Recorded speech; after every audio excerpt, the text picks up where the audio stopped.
cutest thing. I was like, yes, we are winning. Yeah, you are. Mindfulness is good.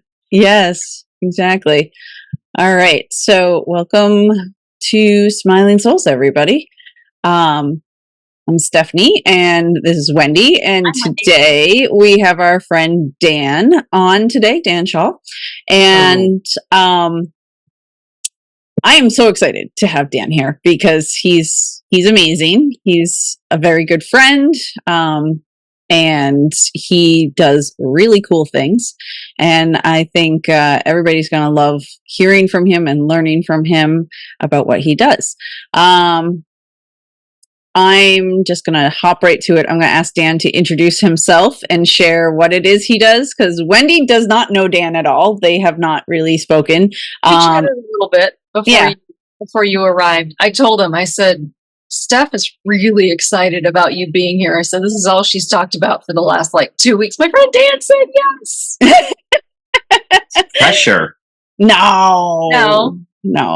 We're totally cool. Pressureless. Cool. Yeah. So go ahead, introduce yourself.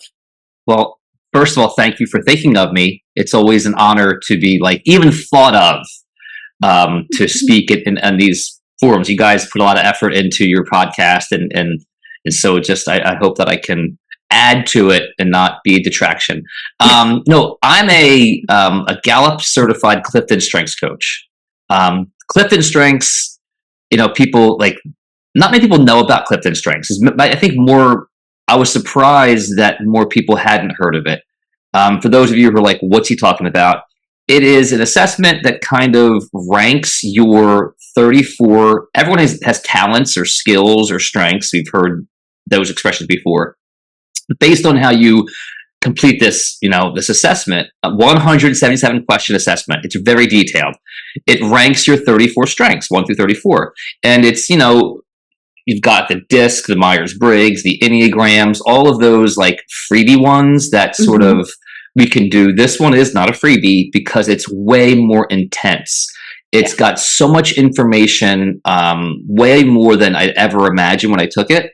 And so it, the other assessments sort of you're this, and it puts you kind of in a box. Whatever you come out with, if you're Enneagram 1 or a 2 or whatever it may be, and whatever your Myers-Briggs things comes out. But this just blows up the box. This puts you in, and it's such a unique thing because I'm a 9 Enneagram, and you could be a 9, but we could be totally different 9s. But labeling me a 9, people just go, oh, you're a 9. But no, there's different ways in which you can express yourself and present how you are. So the strengths just make it so unique because statistically speaking, you're never going to be duplicated. I'll do some quick odds for you. So, there's 34. The odds of someone having the same 1 through 5 in the same order is roughly 1 and I think 1 in 3.7 million, which gives you about 230 people or 240 people. Really? In that zone there, right? 1 through 6, the odds go to 1 in 9 million. Which if there's, so many billion people in the world, you're maybe a billion people, would have that. Maybe not. So then 1 through 7, it's statistically impossible to have someone have the same strengths as you 1 through 7 living right now, right? So if you think about 1 through 34, it's 23 zeros long. One in that long that someone's going to have the same 34 strengths in the same order as you do. So when we talk about being unique and special, you are unique. No one else can be you. No one else has ever been you or will be you the way that you're built in your strengths report. And so what I do as a coach is I help people understand what it means, because it can be overwhelming. Some of the words are what does this mean? And they give you a 25-page report. So there's a lot of information. And you can get overwhelmed and just be I'm turning this thing off, whatever. I'll read the words and be done with it.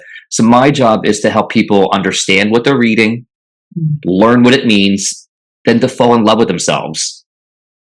Because you can't change who you are. when it comes to this. This is like the internal being, the DNA of who you are. And the neat part about it, they put like a DNA strand on the report. Like, this is your DNA. Yeah.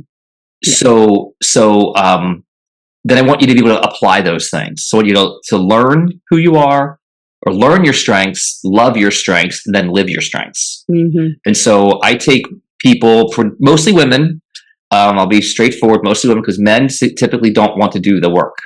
Women are way more inclined to do that work, the inner work they need to do to understand themselves better, for the self-improvement. A lot of the men I have tried to work with, they're more like, meh, just tell me what to do. What's it mean? What do I do? And there's that part where they really don't do the work. And I want to do the work. I like to get in there with people to really help people understand. I like to get dirty. Yeah. Right. Yeah. And as I've told Dan many, many times, he has now made me a strengths dork. As you know, yesterday or the other day when we were recording with Tamara, like afterwards, I was like, oh my God, you must be so high in this strength, these types of strengths, because of the things she was saying and her things that she knows she is strong in. So yeah, I love it. And the interesting thing of how I met Dan and how we worked together, he was leading a group and coaching, and it was a team of us from my doTERRA group, getting to know each other and getting to know our strengths together so that we could work better together. And I thought that was a fantastic approach to it. And actually, when I told my father about it, he thought that was so cool, because they did something similar when he was in the military. He was in the military during Vietnam, early Vietnam, and he was a helicopter pilot, and they were training pilots left and right. And as one of the trainers, they basically looked at their strengths, and if somebody wasn't catching on fast enough, they would say, okay, this guy's going to work better with this person. So therefore, like, he was like, oh, you guys knowing your strengths, this is going to be amazing for you. So it was interesting because it was something that's never come up. He never told me about this stuff before, but to then meet Dan and learn about my own, I learned some stories. But since working with Dan, he shifted his work towards more relationship, knowing yourself and knowing others and how to build those good relationships. And the reason I thought he'd be great for the show is that, we are geared towards talking to an audience that is, kind of in the middle, dealing with kids, dealing with parents that are aging, and there's a lot of relationships there to deal with, as well as being in business or working. And so there's so many relationships that people are experiencing. And I think any listener, that is the case. So I thought it was interesting, Dan, you told me about like when you started to have your kids take their assessments. Can you share a little about that? Like how that shifted for you and your wife and everything? Yeah. So just to kind of start from the very beginning, we took the assessment back in 2018 because of doTERRA. They suggested everyone take this assessment. My wife said, I'm taking it, and I'm like, okay, whatever. Because, happy wife, happy life. But I just kind of took it because she bought it and wanted me to take it. And I thought it'd be, a cute idea. And it took a year, a year of poking around, and I took a couple courses, and got really involved. Like, this is so cool. I love this. And became a coach. And then the more I researched and did, as a coach work, I realized like, whoa, dude, my kids could take this. Like, it wasn't just geared for adults. They said, teenagers, freshmen. They recommend like not until you're a freshman, but if you know your kid, like, can they take the assessment? It's about a 30, 35 minute, 40-minute assessment. It's also, so you have to have stamina. You have to understand the language. So if your child well enough that they aren't mature enough or can stay there for that long, then, you don't waste your money on someone too young. Wait till they're a little older. And so it's actually during the COVID time, when we were all bored to tears, I'm like, hey, take this. I want to see what's going on. And we discovered that they were totally opposite. Like, my kids were totally opposite. So I was parenting them all wrong. We were parenting them wrong. We were parenting them the way that we thought it would be best, right? But not knowing what their strengths were, like we were trying to do things like right down the middle, but like I had one who was way over here extreme, one over here extreme, and what we were doing was like totally foreign to them. Do you mind if I share a little bit about what this looks like? Okay, cool. So I'm going to share my report. Unless you want to share your report, you're Stephanie. I can share yours or mine. Which one do you prefer? Whichever you want to work with. I'm fine with you sharing me too. All right, so I'll just. And can I add? Can I share privileges? You should be able to now. Yeah. There it is. Cool. Awesome. So these are your strengths that you took during COVID time. Yeah.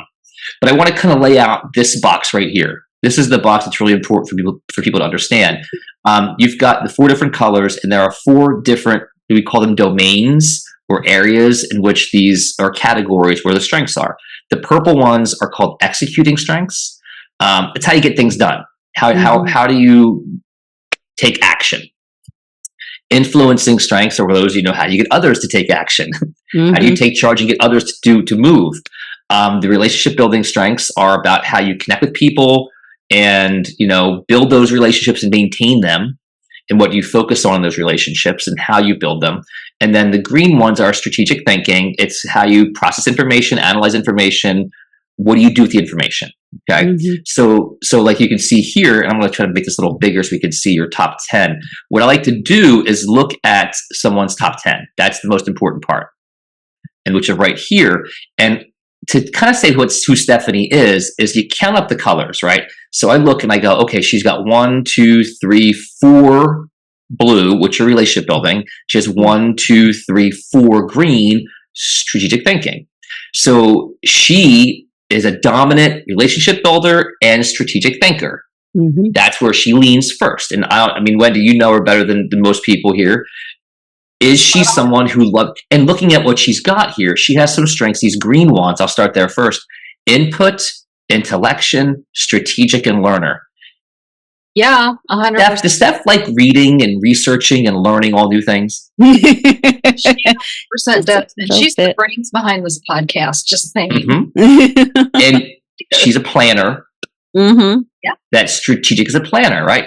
Well, how does she use this information? She uses this information best, and she focuses it on her relationships, how she's going to connect with people better and move people along their journey. There's a couple strengths here that show that to me. Like, one is the empathy, which means she is, connecting emotionally, has that emotional sixth sense, that she can understand how people are feeling and use that information to help them develop, this developer here, and make progress, make growth. So she's taking her strategic planning plus her developer, and those two together are all about, what's the plan to make progress? Yeah. And she checks in along the journey with her empathy to make sure they're hitting their, how do you feel? Let's change it up. Let's be adaptable. Let's switch how we're approaching this to make it best fit for the person. That's kind of the vibe that the strengths tell me. Now, for you, Wendy, and does that sound like Stephanie? That is spot on. That's Steph. And then she has this thing too, this maximizer is, and I'm going to ask Wendy this, is she kind of a perfectionist? Steph? I wouldn't call her a perfectionist. Do you think you are, Steph? No, actually. Maximizer sometimes confuses me. But I think when we talked about it, and that was a long time ago, I think it was more utilizing it to maximize others' strengths, like is kind of where I take it. Yeah. So a lot of times because you're a relationship builder, and that is your top influencer, it is to maximize the other person's progress. Yeah. What can I do to help you develop, and how can my plan be better? Yeah. That's where what can we do to make you better? You're not an influencer at all. Your other ones are way down here. The orange ones are down here.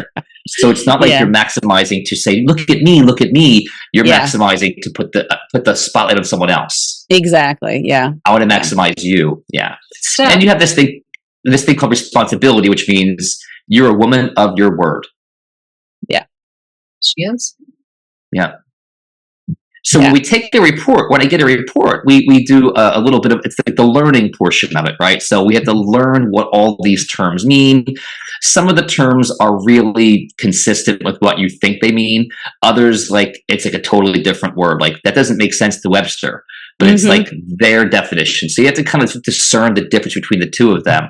And then the report has, if I scroll, I'm going to zoom out a little bit more here. There's 25, we get, just for empathy alone, in the top 5, these are 5 little blurbs on what her empathy looks like. Because like empathy, it can be like a blanket, like this. It's generalized. This is what it is. You're empathetic. You know other people's feelings. Blah blah blah blah. But how does Stephanie use her empathy? These 5 blurbs here are only for Stephanie's top 10. They incorporate how all the other strengths might play with her empathy. And so I had empathy number 1 as well. In my top, these 5 little blurbs are totally different because we're different people, so how could I use my empathy with her, this way when it's not me? Yeah. So this is the part where I love diving in. We do exercises. We do lots of journaling on, read this. Tell me what you think about this. Give me your experiences behind it, good, bad, or ugly. How have they impacted your life? How do you see yourself if you used it more? Or why aren't you using it more? What's holding you up? What are all these things that are kind of blocking your path to greatness? Because when you use these, you're great. So then, like Stephanie said, that I focus on all relationships. The business part was fun at first, but then it kind of got boring to me because I had more fun doing the relationships. It was actually feedback from you guys. You were the first group that said we had more fun doing the personal development versus the business development. Yeah. Yep. And so your group was sort of like that little, like, bing, the light bulb went off, and I said maybe I should start working on this angle a little more. And that's kind of where I took it. That's so cool. So yeah. So then once you learned your kids, you learned how to it's okay. But you learned how to shift that mindset, Yeah. My daughter, who's my oldest, she has 7 executing strengths in her top 10. 7. That means she's all business. Get her done, get her done, get her done. She was the kid who, very young, if you look back, I can go, yep, totally. She was the kid who was always 2 weeks ahead of schedule on all of her schoolwork. She had everything finished. She could any task. She was a list maker, goal setter, always getting things done, and that was her focus. And my wife and I were like, just chill out a little bit. Telling her to chill out was like throwing gasoline on a fire. It was the worst thing to tell her. We should have encouraged her to work, but like also give her steps and strategies, not just chill out, relax a little bit. You're too intense. That was really not good parenting. My son, my youngest, has 7 relationship building strengths in his top 10. So if we said to my daughter, go to your room and do your work, she's like, yes, I love going, and that's where she wants to be. We sent my son to do his work. He would spiral into everything else. He wouldn't do anything. So we had to learn, do your homework with us. Even just sitting at the desk in the family while watching TV, he'd get his work done because he was surrounded by people. And people are his fuel. People are his energy. My daughter, it's learning and doing and working, give her fuel. My son, it's people. So we had to take our strengths out of the equation, really use our strengths to help parent them, but be mindful of each child. Oh, this kid needs this and this kid needs this. We can't just be straight down the road. I have a strength called consistency, number 3, and that is about rule following and procedure. The rules need to be consistent for everybody. So this was really hard for me. I'm like, if one kid can do it, the other kid can do it. These are the good, and I was very, very rigid with that. But I had to really fight against my consistency with my kids and be like, fair is not equal. What's fair to my daughter is not fair to my son, vice versa. So I had to make sure the rules had to change for each of them based upon their personality, their strengths, all of those things. And I wouldn't have known that if they hadn't taken the test. Also, if I wasn't a coach, it helped that I was a coach and I could dive in and understand a little better. But so I started a parenting I have all these different little modules I've been doing. And right now with my small group, we're doing parenting. And we're talking about, as a parent, knowing your strengths, how you should parent using your strengths. And then also, if you know your child's strengths, here are some tips on how to be a parent of that. What steps, what tips, what strategies. So there's all this, and also how they blend together, because there's going to be some conflicts. Yeah. Right. Like my consistency did not go well with my two very opposite children. But like it's all, and plus the spousal, there's marriage stuff, because guy can go on forever. I'll stop now. No, this is the whole point of talking to you. Yeah. But I want to make sure we stay on track. I don't want to start derailing this conversation. It's been a while. I could be here for hours. And you don't have all day for that. I think that's what we said, Steph. It's like, how long can we talk to Dan? Yeah, I was like, I think we could go for a while, and we just make it into multiple episodes. This could be like a 2-part, 3-part, 4-part series. Exactly. And you guys, your elder son is got some special needs. So, as a caretaker, how has knowing your strengths helped you? Yeah. So I have 3. My daughter and my son are regular able. My middle child, he's autistic, and and so my wife and I, again, looking back upon how we handled the situation when all this was going down, the initial diagnosis and all the things you have to do when there's health and all these issues. It was magnified. My wife is she's restorative number 1. That's a strength called restorative. It's the problem solver. And she has command high, which is like to take charge. So she, in times of stress, she dives in, finds, and she also has input high too, which means I need information. So she gathers information, she uses information to take charge and create solutions. That's what she does. So she went into high gear. I'm taking over, I'm doing all the things. Right. Me being the relationship builder, I have empathy high and all these things. I just was like, what do I do? So I became the emotional part of the family. And so even now to this day, my son comes to me, he's 21 now. I'm his emotional support system, I do things more with him. My wife she'll do things with him, but I take him to the birthday parties. I take him to the events. Wow. He chooses me, and we cuddle all the time. You gotta cuddle, that was my role. I was the cuddler, the love bug, and you think about the gender roles, right? Is that a gender role that was typically going to be, would have, you typically the man takes charge and does the stuff, and women stays with, but we had to really know that just because I'm the man, I can still be the sensitive, emotional cuddler guy, and she is the I'm taking charge thing. Because sometimes she couldn't handle the emotional. I can handle the emotional parts. I'm built for that. Where she doesn't really enjoy that part. So having our strengths, knowing each other as spouses, and knowing where my strong parts are and her strong parts are, we've really the division of labor became clearer. And so that's another part of the whole dynamic of strengths with relationships, with the marriage relationship. How do your strengths play together so you can have the division of labor? It's appropriate for the family.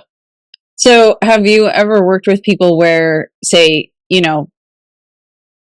I know my strengths, and guiding them to just kind of, one, you do guide us to know how to move about in the world and how we are perceived at certain times, those certain strengths that can be a little overbearing or whatever. And so it's you become mindful of how you're presenting yourself. And I think from that, you start to, once you dig in it, be able to have the people around you, say at work or anywhere, that you suddenly better understand. And I don't know if it's because I'm high empathy, but I feel there are, for the most part, most people, it's you can kind of have a better understanding of how to operate around them, even Yeah. if you don't know their exact, because you'll get on a call and, like you said, like with the Mhm. Enneagram and all the different tests, is like people get obsessed with them and they're like, I'm a this, I'm a that, and they want to be in a box. But with this, it's more, you just sort of figure out, maybe even if you just think of it in relationship building, strategic thinking, Yeah. that end of it. You might not know, Mhm. oh, they're high in, a Yeah. specific strength, but are there ways that you help people better understand how to navigate working with others who they don't know their strengths? Yeah, part of what I do with my clients, whether it's one-on-one or in the group model, is once you learn yourself, Mm-hmm. then we can sort of like tiptoe around the other strengths, because a lot of people want to focus on what their 34th strength and like, oh, no, let's ignore that for a while. Let's just do top 10. Those will come along later on. But then once we get a little bit more evolved and we get, more comfortable in our own skin, it's important for them to understand all of the strengths. Yeah. And kind of get it like understanding, because I have an example of a partner. As a school teacher, that's my day job as a school teacher, and coaching is my weekend, nighttime, summer passion. Mm-hmm. So I had a partner I worked with for years, and she had certain tendencies that I was like, oh my God, you're driving me crazy. Like, what is it? Like this is, and I couldn't put my finger on it. But then when I started doing the strengths and becoming a coach, like, I'm like, oh my gosh, she has this, this, and this. This is what she has. Like, and it must be 1, 2, or 3. Like, she never took the assessment. She said, I'm not taking it. I don't want you to analyze me. I go, I'm not analyzing you. I'm just trying to help you discover who you are. Still wouldn't take it. Okay. Yeah. But I then understood more why she did what she did. Yeah. And there's tips for how to help someone or interact with someone who has a strength like that. Like, what can you say to them that's going to allow them to feel honored? 'Cause I want you to be honored. We should be honored in our strengths, but also, how can I honor someone else? So, like, for you, I would honor you, with input and learner. Like, I know that you need this. Maybe a gift I can give you is like some kind of book or some kind of resource, something I can suggest to you that's going to like feed that part of you, right? And also, so I want to make sure, like, I think she had responsibility high.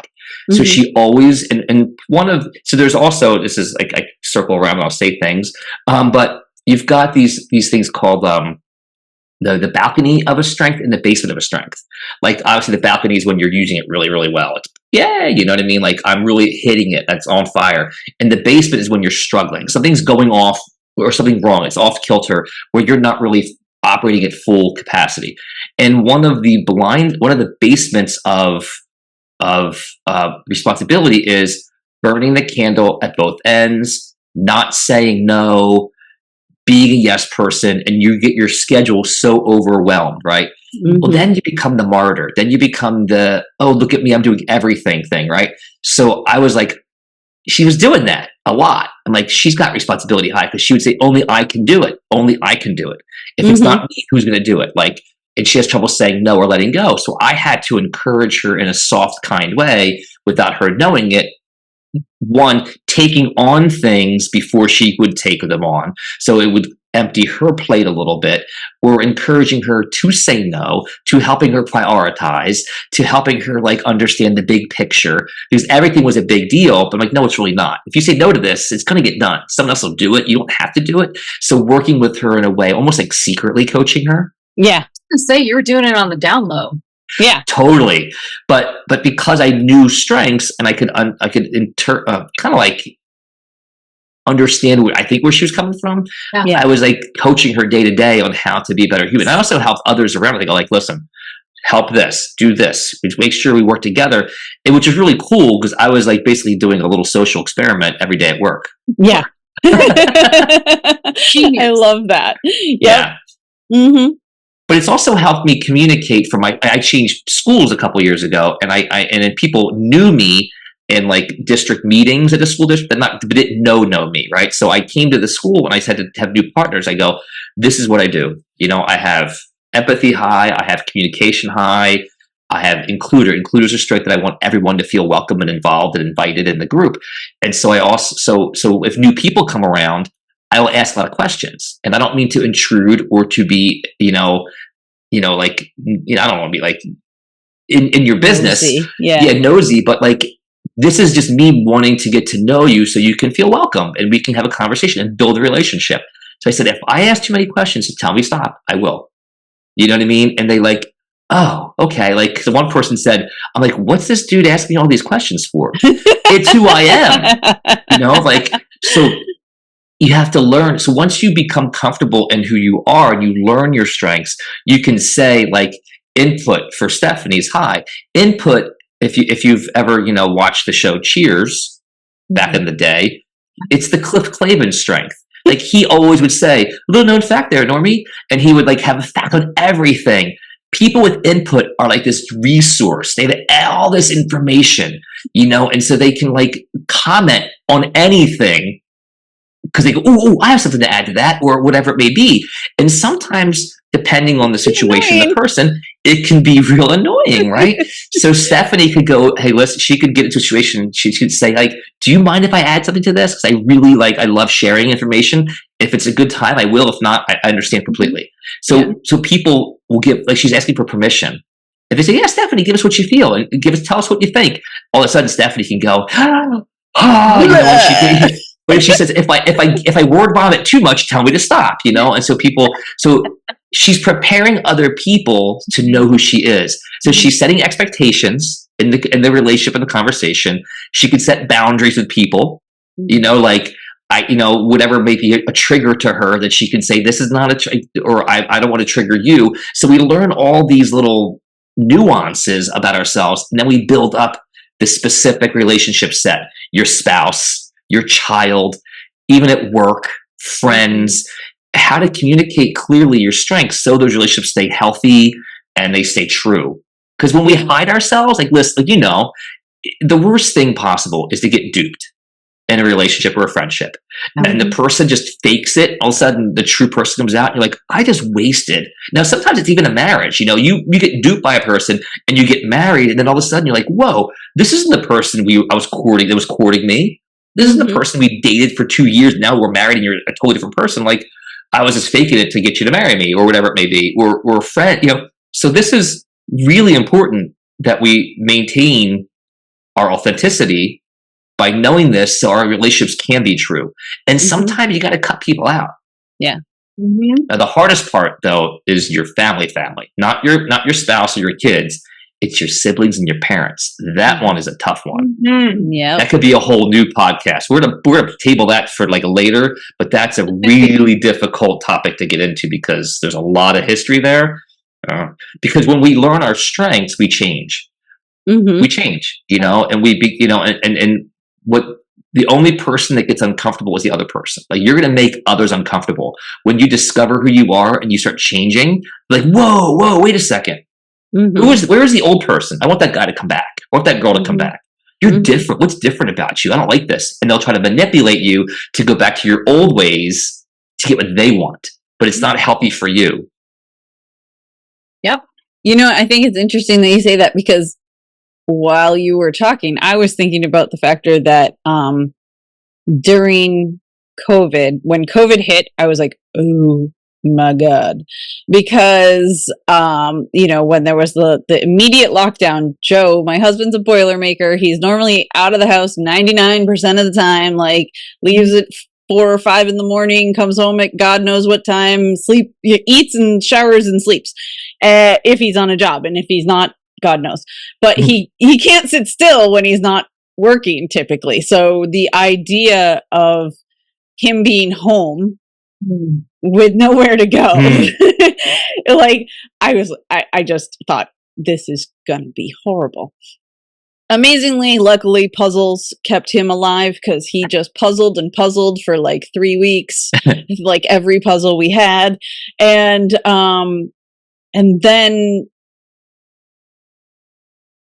then he did go back to work, and I stayed home for a little while. But the thing that happened was we were forced together, and ultimately we had to up our communication skills. And one thing I've noticed with him is like, he's always paying attention to what I'm doing, like even if he doesn't seem like he is. And so, you know, as I was learning things and changing things about me, you know, and there was that happening before COVID. And back then it was like we would clash sometimes because of the fact that, you know, I was evolving in certain ways. But I think because I worked with you, it was during COVID. It was that first fall. You know, we started digging in every week, and then I'd be like, "Oh my God, blah blah blah! This is what we talked about." Blah, blah, blah, blah. All excited about all the things and sharing how cool it was to hear that this person did this. Like, you know, there were like what 4 of us in the group that all had high empathy. Like, Probably. we had so many empathy in that group, and but to hear that how it was different in every single one of us, you know, was so I would talk about these things, and he never took the test, but I've probably shared before, back when he worked as a bike mechanic at one of the stores he worked at, they made him take the Myers-Briggs. And when he went into that day of training kind of going, this is complete BS. This is so stupid. Like, you know, typical. And then he started and he was like, I'm going to bullshit my way through this. And I was like, yeah, sure you are. Okay. Can you not get fired today, please? And, and so once he started doing the training and everything, and he did the test, he came home that day and was like, you need to take this test. It was like me with the Clifton. So I took it. And once I knew our strengths from Briggs Meyer, I had an outline of who he was and who I was. And I actually saved it in my phone because we are literally the exact opposite humans. Like when it comes to that system, it actually says like a relationship of these two is like the most challenging, but if you can get through it, it can be very rewarding. Wow. Like we're so opposite of how we think about everything. But I keep it on my phone so that like if we had a fight, I could look at it and go, these are his strengths. This is why he's thinking the way he's thinking. Like he's thinking completely opposite of me. And so that I think was the first step of us starting to understand each other and go, oh, we need to arrange things a little differently when we're thinking. You know, you can't just be a hothead and yell. And then as I shared what I was learning, I think he was paying attention because we just slowly started to communicate a lot better. And somehow we got through COVID on the better. That's awesome. Unlike some people, you know, but I think that we've evolved so much in the sense that like topics that we were, you know, finance is one of those things is always kind of a tough one with everybody. Well, now we talk a lot better about it. It doesn't become this like tense conversation, you know, it becomes a easier situation. I think we get each other in a different way. And, you know, so it's just very interesting how learning these things can shift somebody. But I can totally see that, especially in certain family dynamics and especially as somebody steps up into who they really are, that could be a major problem. I could see that for sure, especially if you've been manipulated or controlled by another human, you know, that can anger. Oh yeah. Resentment. Yep. The big one. But yeah, I think it's interesting to see how people evolve and grow. And and I think what you do is so cool. I can see you're thinking, Wendy. What are you thinking about? Many things, but and Danny, you kind of touched on this, but my question was, and this, you're right, it could be a whole other separate podcast about parents and aging parents and kids. Yeah. My question is, can an aging parent take the strengths test? Yeah. If you've taken it, can they take it if they're willing, right? And you kind of answered this question, because if they're not, if you take the test and get information and work with you, then you understand yourself and you can notice other people, like your parent, and go, oh, okay, that's their trigger. That's right. And so you just kind of stay away from that. Or this is their strength. This is how I can communicate with them to get a better result than what I have been doing, which is that kind of Right. thing. So your answer is yes, they can take. Absolutely. Here's another deeper dive into that. If a parent has dementia or Alzheimer's, can they take it? That I don't know, because, this is like a 40-minute assessment. And it's 20. The way that it's built is every question is 20 seconds. It's a sliding scale. They'll give you like a situation. Do you do this or this? And it has like the sliding thing. So you have like 5 different choices for each question. It's 177 questions. And they want you to not think. They want you to react. Like, read it. What's your gut instinct telling you? Like, so if you overthink it, you might try to manipulate the answers or whatever. So they want you to be able to like read it. What do you do? Do you do this or this? Boom. And so can a parent with the dementia or Alzheimer's have the stamina to maintain that lucidity for the 40 minutes or so to taking the assessment? Answer no. And you know what I mean? So that's a tough one. I mean, obviously, if it's early stages, they might have a longer opportunity of being there. But, obviously mid to late stages, it's, and I'm not sure. Even if you diffuse some frankincense, it might not work. Yeah. Frankincense. Yeah. There you go. Ooh, that's a great add-on. You mentioned triggers, right? Yeah. So another part of what I do, right, is we will look at your strengths, and there's so many different resources and sheets we look at, and we determine your triggers, because what I want, my goal is everyone to be operating in the balcony of their strength, right? But something triggers them to go basement.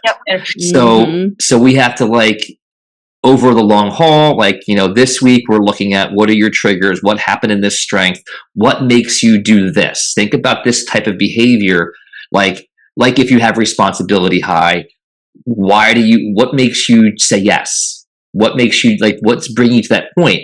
And we can look at what you're doing. It could be your kids, it could be your spouse, it could be your work, whatever situation.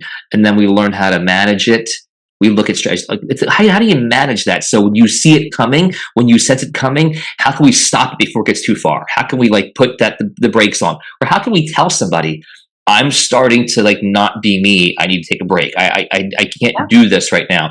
But also finding a partner, so all the assessments that are out there are wonderful, right? And you can use them all. I just like this one best, right? But I know that I get information from my wife based on her Enneagram. The love languages. The 3 ones I use the most would be the Enneagram, love languages, and of course Clifton Strengths. The DISC and the Myers-Briggs, there's nothing against them, but I just kind of I'm not going to look at those. I don't even involve myself in those. But I have done things. I've done some Enneagram / strengths, because there's ways to use your strengths to honor your Enneagram. There's ways to use your strengths to honor your love language. So I've done some combinations of those guys before. So if that's something people want to learn about, we can incorporate that into your coaching, right? But all the information, Stephanie, is so important, right? Because then your partner or even your kids, whoever, or even your friends you share with are going to know.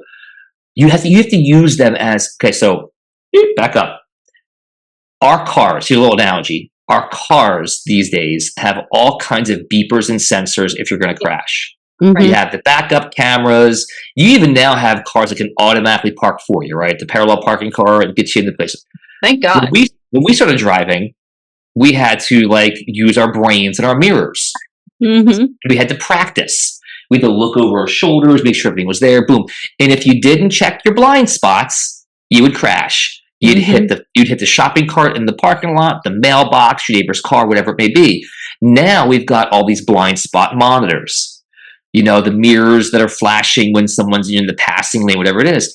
So you need to set up and create blind spot monitors. You can't always be responsible for when, you should eventually be this way, but get people in your life that when you start going in that area, they say, hey, hold on, dude. Like, okay, so for instance, my wife, restorative, sometimes they love to give unsolicited advice.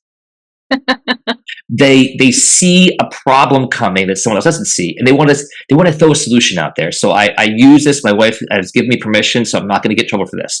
We would be at the grocery store, right? Whatever it may be, or a line to the store, and she would listen to someone's conversation, and she would just say, "Oh, try this, this, this, and this, or whatever," or "It's over here in this aisle, whatever," and you're like, "Shut up! Like, they're not asking you." Like, stop, mind your own business, and like, mind your own business. And like, you made that person. It's like, okay, crazy lady, what are you telling me these things for? Right. So like, we laugh about it now. We joke, she and I joke all the time about who we are. She calls me names too, but like, we're like, hey, like, don't, like, she didn't realize that was uncomfortable for some people. Right. So if we're in a situation where the person's uncomfortable, I'm the empathy person. I sense those things. I might like make a joke to her, or like pull her aside, or just give her a tap, or she's not even more. Now she's aware of it. Like, she'll ask permission now. Like, hey, do you mind if I give you some advice? Yep. Versus, I'm going to give you advice whether you like it or not. So those kinds of situations popped up, and we talk about them. And she's like, I do that, huh? I'm like, yeah, you do sometimes. And people are like, why are you telling me these things? So having a partner that can be your blind spot monitor helps you become more aware. So then eventually you don't need them anymore, and you are already like setting up those boundaries and those interactions with people. Because I don't want people to go like, why are you weird? Like, stop being so weird around me. Like, I ask you too many questions like I do, or giving little known facts, or giving advice. We need to make sure we're using our strengths for good, not evil. Mm-hmm. Use your powers for good and not evil. I love that. Yes. Yeah. I have one more question. Go for it. Can your strengths change over time? Like, let's say someone takes a strengths, what is this called? The Clifton Strengths, right? Mm-hmm. Their 20s. And then in their 40s or 50s, they're like, you know what? I'm going to take it again just to see. Can it change? Most certainly it will change. Now, the recommendation from Gallup is that if you have taken the assessment during a stressful or traumatic, like either you're in the moment being in that kind of environment, or before or after you've gone through a dramatic life change, something has happened, your perspective on life might change. You might have a totally different mindset. Take it again. Okay. To take it again just because you didn't like it. That's different. Right. Yeah. So for instance, I'm going to bring up my report just to kind of show you what I did in my head, because I was like, I don't like this. Right. So this is me, and I love my report now. I absolutely love it. I have the 6 relationship building strengths, and I have 3 influencing. So I want to get to know you to get you to do something, and I want you to move. I want you to, I love people. I love getting things in action, all that stuff. Right. But I noticed that there's nothing green in my top 10. Right. And green to me is like, that's the smarty pants stuff. Right. I'm like, am I dumb? And I look at the bottom 2 down here, input and intellection. I was like, am I stupid? Because intellection, now you're saying no, but back when I took this, I'm like, oh my God, like, what does that mean? Am I not intellectual? But like, intellection means you don't really like, I don't want to get into the intellectual conversations, those kind of deep things. I don't like that. It just bores me to death, right? It's just who I am. I want to discuss people and friendships and what are you doing and that kind of, I'm a lighter kind of person, not the deep person. I really don't want to have all this information boggling my head up. It weighs me down, right? And I saw ideation. What ideation? Well, this is the brainstorming. I hate brainstorming. Oh my God, I hate those things, those think tanks. Get me out of there. Just tell me what to do and I'll do it, right? But some people will see this and go, oh, I want to do it again and make this higher. Well, how much higher? Like, really, like up to 15 maybe? We live in our top 5 and 10. Sometimes 11 through 15 pop up and you use them. Down here, like, you have to be aware that they exist. They exist. You have them. You don't need to use them. We try to find other ways to not use them if we don't have to. Sometimes you use them and you have to deal with it. But like, you're not going to stay there. You're going to find someone else to help you with it that has, like, my wife has that restorative part. I have it 19. She has it number 1. Dude, you be restorative. I have command 31. She has it in her top 5. If we have to call customer service, I cringe. I don't want to talk to customer service. I hate that uncomfortable feeling. She's like, give me the phone. Boom, boom, boom, boom, boom. I'm like, yeah, you did it. You know what I mean? So she has no problem like taking over like that. So we've learned to deal with it. I don't need command because I married one. Okay. I married one with command. She takes it. And that was attractive to me, to be honest with you. That command was really attractive to me. So we have to think about, like, don't take the test so I get from 31 to 24. It's still mediocre. You're going to go from not so good to mediocre, where instead we focus on our top. If you're happy and satisfied, like I took this in 2018. It's been 6 years now. It is as true today as it ever has been. It's nothing like, but when I was 20, it might have been different. Right. I took it as an adult. So, but as a teenager and a college age kid, you should take it again 10, 15 years. But if you're satisfied, if you like, and Stephanie looks at hers and probably goes, that's me. It was only 4 years ago she took it. So it's her, and misses 6 years for me. Like, don't waste your money. It's expensive. To take it again. Like, one time it's not, but taking it again over and over again, it just kind of becomes like, why are you doing that? Well, and if anything, when it changes, it's like your top 10 might rearrange themselves, or a couple of the slightly higher ones might come into your top 10, the 12, 13, 14 might come into your top 10. It's not like, like for me, woo is 30. Like, woo is never gonna. Yeah.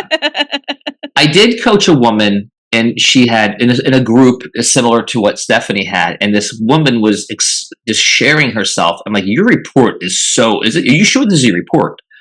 She, yeah, I took it, but then she said she had something happen in her life, very, very like life-changing, turned it around, very, very bad relationship that she had. And so I said, I don't want you to spend and waste money, but I would take it again, because your behavior is not the report. The way you're talking and sharing is totally not you. And I go through examples, and she's like, she took it again, and she's like, this is me now. That was the old me, but I did have, it was like only 5 years, but it was a very serious thing happened to her that changed her whole outlook on life. So if that happens, wow, it's okay to take it again. Yeah, that makes sense. Short answer, long. That's a great answer. I love it. Yeah, me too. All right. Well, this was amazing. Yeah. How are you feeling, Wendy? Good? Do you have any more questions? I know, right? Do we have to be done? This is done, but I want to give an offer to your subscribers and to you guys. Yes, please. Right? So I would love to. I have unfortunately, I can't give away free assessments. That's not what Gallup does. I don't get any income if you do this, right? So I have a promo code. It's $10 off for the promo code. And they don't keep track and say, Dan got 15 people. Let's give him a bonus. I don't get bonuses for this. I want to be a total disclaimer here. The only time I make money is if you sign up for me to coach with me personally. Gallup does not pay me at all. Okay. I did get a big substantial check from these ladies to do this podcast. No, I was kidding. Wait, who wrote that check out? Yeah, I was going to say, who did that? And where did the money come from? But I know in the show notes, you can email me, Dan at danshaal.com. I have a website, danshaal.com, and my spelling it'll be on the thing. I won't try to spell it for you here, but if you email me and you ask for the code, I'll give you the code, and then I'll give you a 30-minute free assessment or free evaluation after you get your results. So I don't want you to sign up with me for 30 minutes if you don't have your test. Right? You need to have your test. You need to have it with you, right? So once you have your results, email me with email me and say, hey, I got my results. I'll give you a link for a 30-minute free consultation where we can go over the first steps and kind of get a feel if we're a fit for each other. I like to do that for you guys. And also, for people who have their strengths, I've been working on some guides. I sent Stephanie, I sent 2 to her last night. One is on boundaries, how to set boundaries clearly with your strengths. Another on parenting tips with your strengths. So like the thing I said to Stephanie yesterday was, because she has empathy, number one, how can she parent with empathy? How can she parent using her input strength, right? So she's going to be able to take those and use some tips to be, to think about how can she speak to her children a different way. And I'm working on different little guides for other parts too. But if any of your subscribers or listeners have their report, they can contact me for a 30-minute consultation, and I'll give them both those guides. I'll give them those guides for free, just because they're on here. So that's something I'm going to do for you guys, because I don't, listen, do I want to do this? It's more important for me to share what I know and give it away for you guys to feel better about yourselves, to have better relationships, to be more comfortable in your own skin. Too many, and here's my little last, but my wife is, our youngest just graduated high school. And thank you. A lot of people, when they get to that stage where they're empty nesters, even though it's temporary empty nest, because they're going to be coming back, right? They don't know each other. It's been how many years since it's been just the 2 of them? They've had this other being messing up the relationship, so to speak, right? Or they have not had that authentic time together. So a lot of women, especially in this time frame, this time period of their lives, don't really know themselves. And so this is a really great way to discover yourself, to get back into and taking ownership of who you are, and living the life you were meant to live, and having the relationships you wanted. Because I don't want the next, say you're 50 years old, the next 35 years being miserable because you and your spouse refuse to learn about each other. That's not fun. I think our grandparents probably settled and just kind of got into that, we're stuck together kind of thing. I don't want to be stuck with my wife. I want to have a fulfilling relationship in this next chapter. Yeah. I love that. Wow. Well, thank you so much, Dan. That's very generous of you, that offer for our viewers and listeners. I appreciate that. And thank you so much. I learned a lot from you today. When you taking the assessment, Wendy? Yeah, I'm going to hop on that pretty quick. I'll send you. So I got your Facebook. I'm going to send you the link and the promo code to get started. Yeah. Cool. He knew that. He knew that's what I was going to do. And then we'll have Dan back. Yeah, because we got a lot more to talk about. And I have a lot more to talk about too. We can go into specifics. There's so much that I want to just vomit all over your podcast, but I can't, because I want them to come to me. Exactly. Yeah. Thank you so much. This was so fun. And I love sharing you with the world, so I'm so glad that you. Well, if any of your viewers or listeners needs me to talk to a team, I've done small businesses on how they can communicate with each other, 5-6 people, how can they learn about each other to have a better business.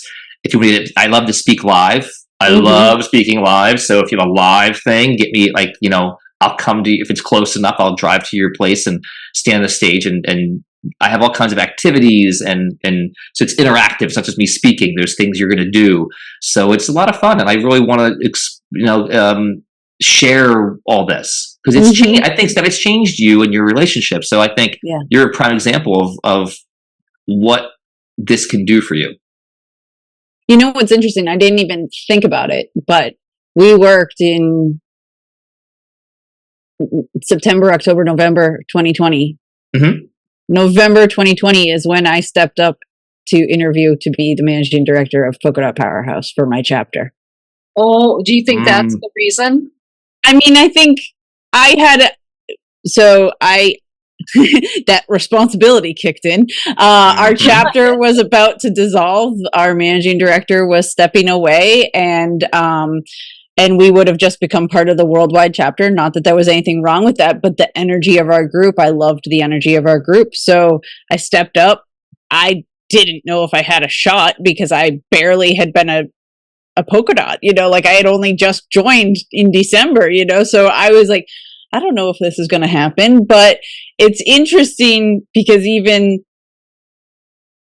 when I interviewed, I said, well, I'll be, one of the questions is like, what are you going to bring to your chapter? And I was like, my energy, and then and they actually they wanted you to do the Clifton Strengths in the interview thing so that they knew your strengths. And I was like, oh, I know my strengths. I'm totally into my strengths. So I think that probably helped me get the job. Right. Because I was so excited about it. And it's interesting I had not even pieced that together yet, but I realized like that probably really did help a lot with my journey. I love how that happened for you. It just, everything aligned. Yeah. Crazy. Cool. All right. I am going to say goodbye. Thank you so much. And we will see you soon. Thank you.